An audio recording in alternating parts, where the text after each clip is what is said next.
Assalamualaikum warahmatullahi wabarakatuh. Salam sejahtera bagi kita semua. Yang terhormat Ibu Alifah Rohmah Idealis SEMSC selaku dosen pengampu ekonomi moneter dan teman-teman yang berbahagia. Saya Siti Fatmawati selaku moderator dari kelompok 13 dan yang beranggotakan 3 orang. Yang pertama ada Falsafani Arsalan Putra dengan NIM 27 dan yang kedua ada Nurul Rikmandari dengan NIM 38 dan yang terakhir yaitu saya sendiri Siti Fatmawati dengan NIM 40. Di sini kami ingin menyampaikan hasil diskusi kami yaitu resum materi dari MIT 9 sampai MIT 14. Baik, untuk selanjutnya saya serahkan kepada saudara Falsafani Arsalan Putra untuk menyampaikan materi yang pertama. Baik, terima kasih Fatma atas waktu yang telah diberikan kepada saya.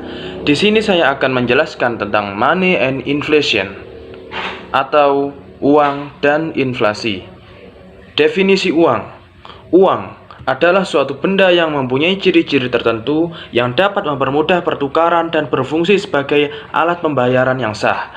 Pengertian sah di sini adalah bahwa keberadaan uang tersebut dijamin oleh pemerintah dan dilindungi oleh undang-undang negara. Selanjutnya, jenis-jenis uang.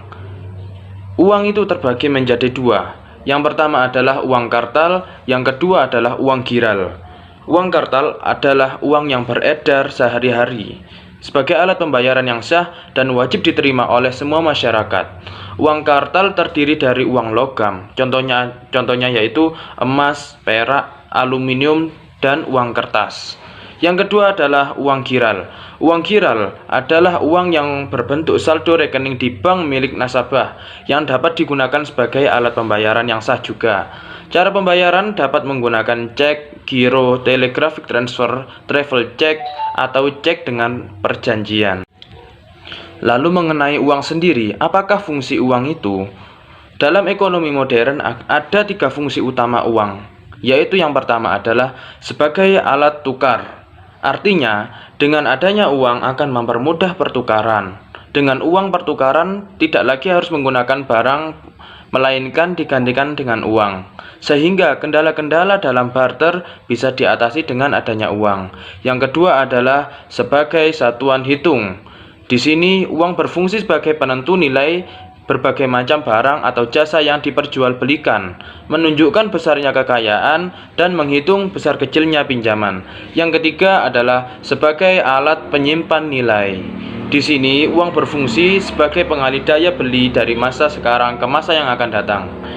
Ketika seseorang penjual saat ini menerima sejumlah uang sebagai pembayaran atas barang dan jasa yang dijualnya, maka ia dapat menyimpan uang tersebut untuk digunakan membeli barang dan jasa di masa mendatang. Dalam pembuatan uang sendiri memiliki beberapa persyaratan yang harus dipenuhi.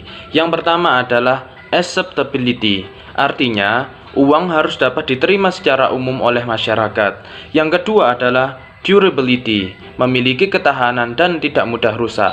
Yang ketiga adalah stability of value, artinya yang memiliki maksud uang ini memiliki nilai yang stabil dalam waktu yang relatif lama. Yang keempat adalah portability, uang mudah untuk disimpan dan dibawa kemana-mana. Yang kelima adalah divisibility, bahwa uang tersebut mudah untuk dibagi tanpa mengurangi nilainya. Yang terakhir adalah kontinuitas, artinya uang dapat digunakan secara terus-menerus sampai masa mendatang. Pembahasan selanjutnya adalah inflasi.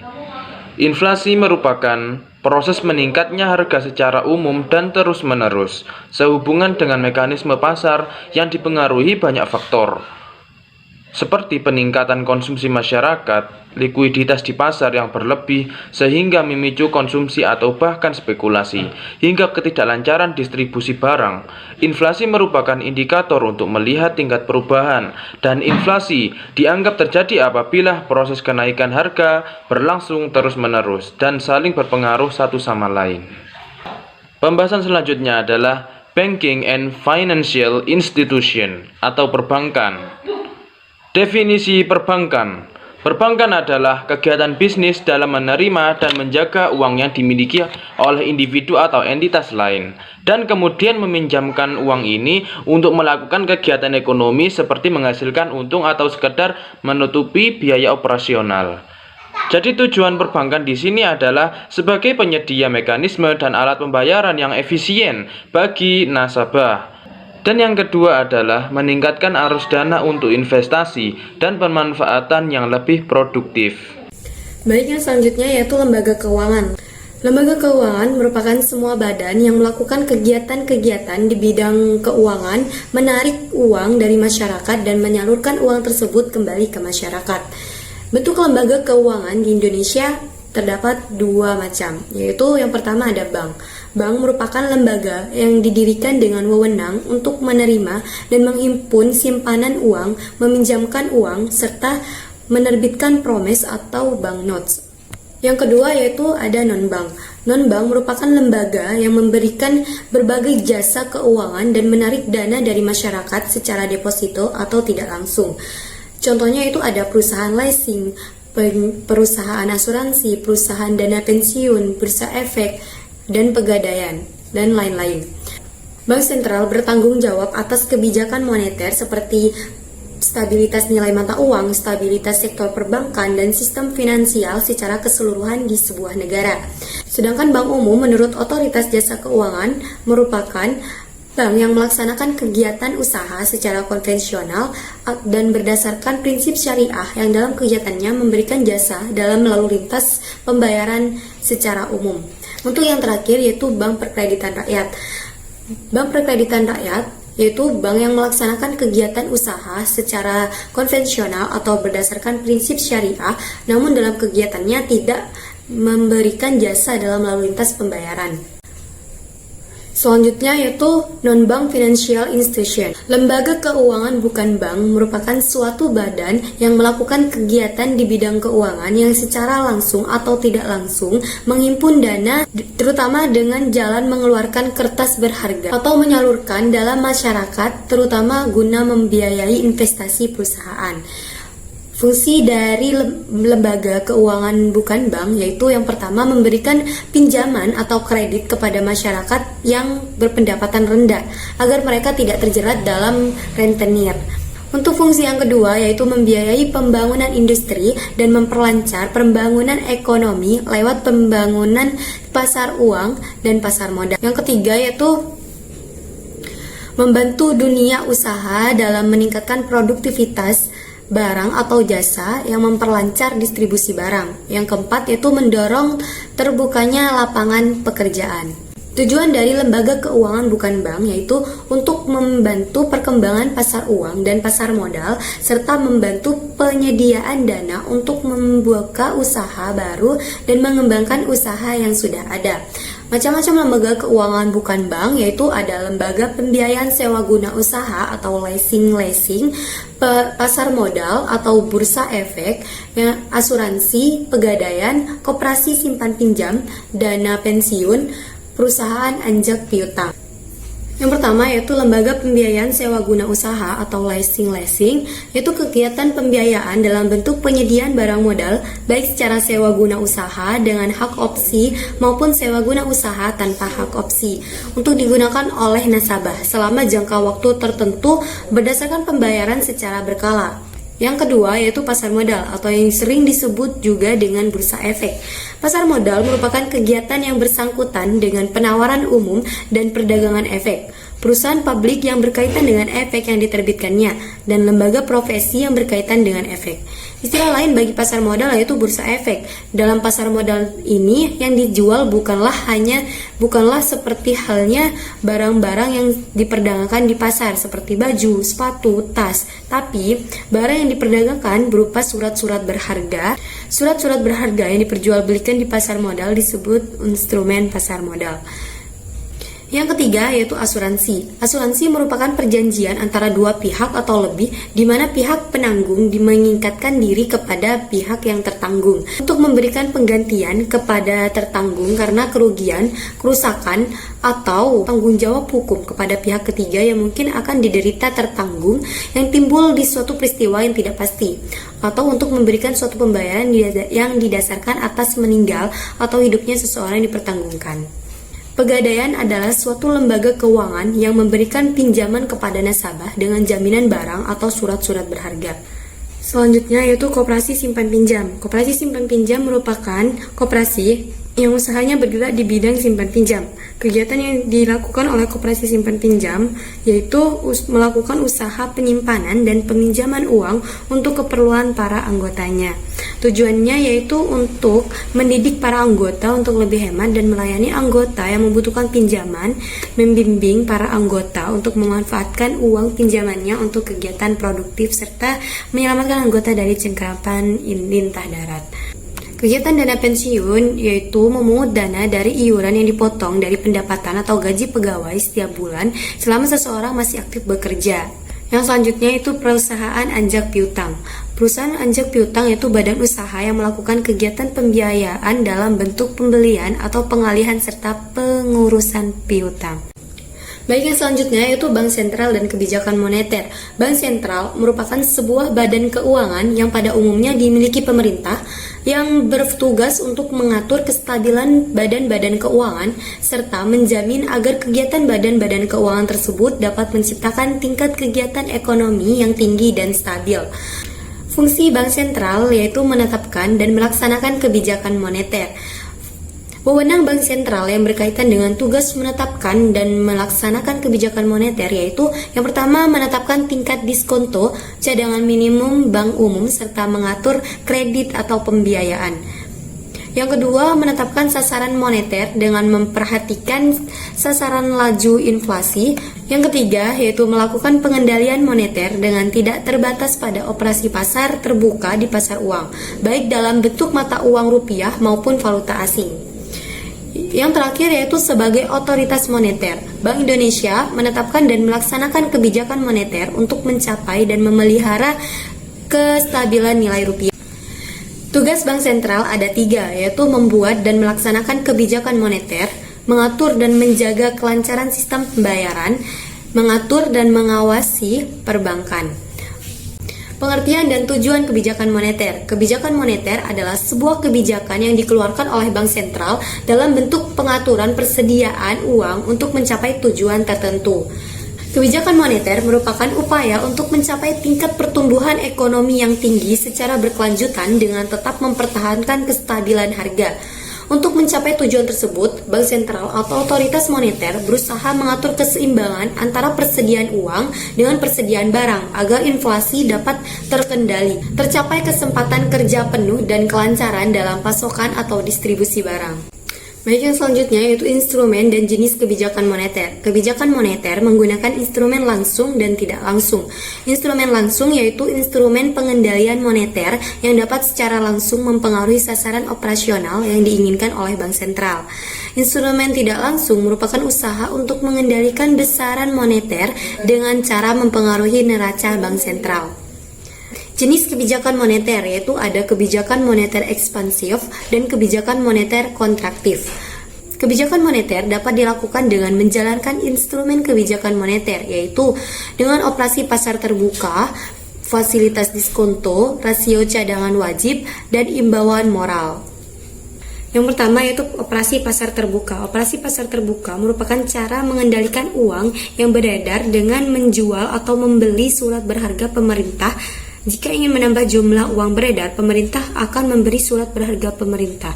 Namun bila ingin jumlah uang beredar berkurang, maka pemerintah akan menjual surat berharga pemerintah kepada masyarakat.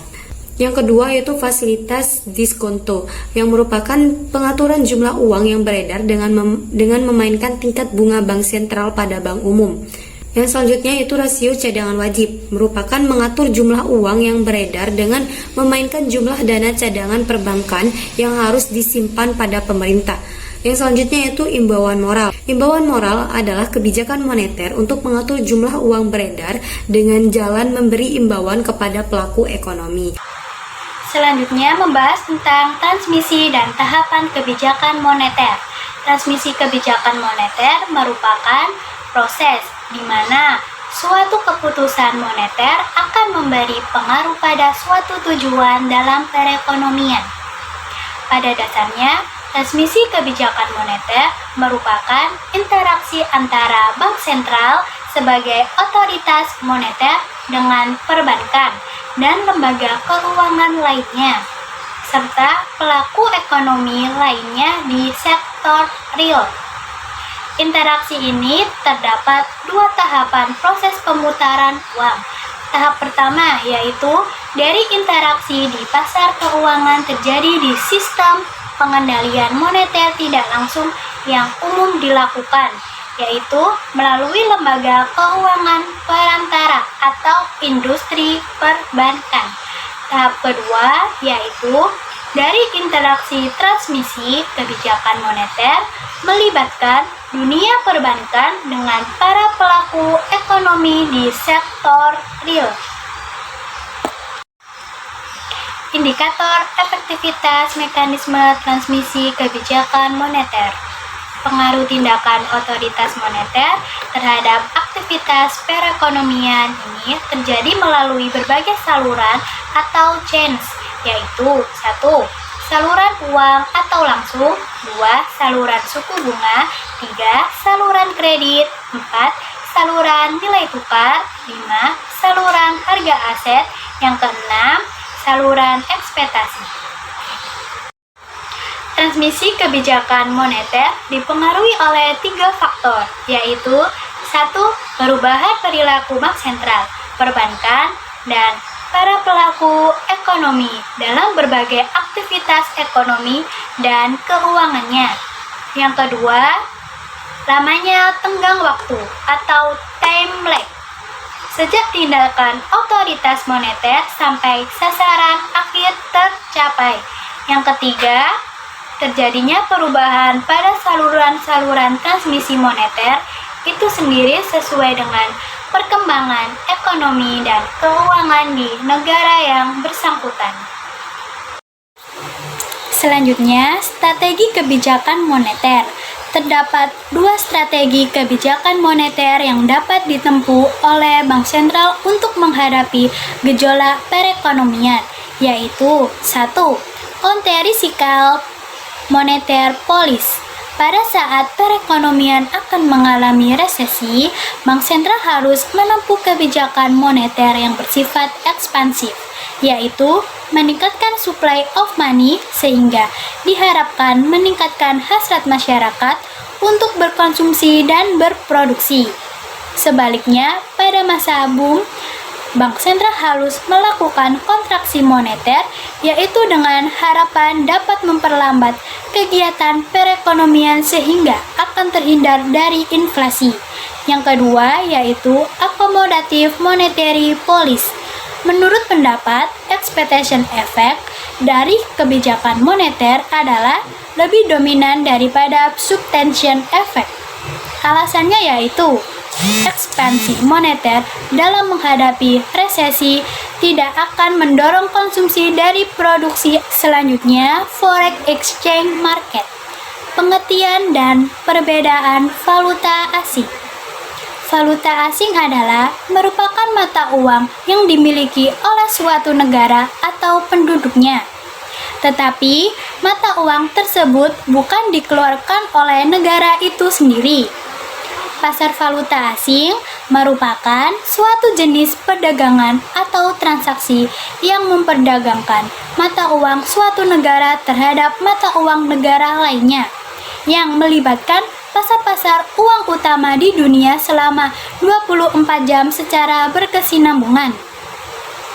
Dalam pasar valuta asing, yang diperdagangkan adalah instrumen keuangan valuta asing yang berjangka waktu pendek atau kurang lebih dari 1 tahun.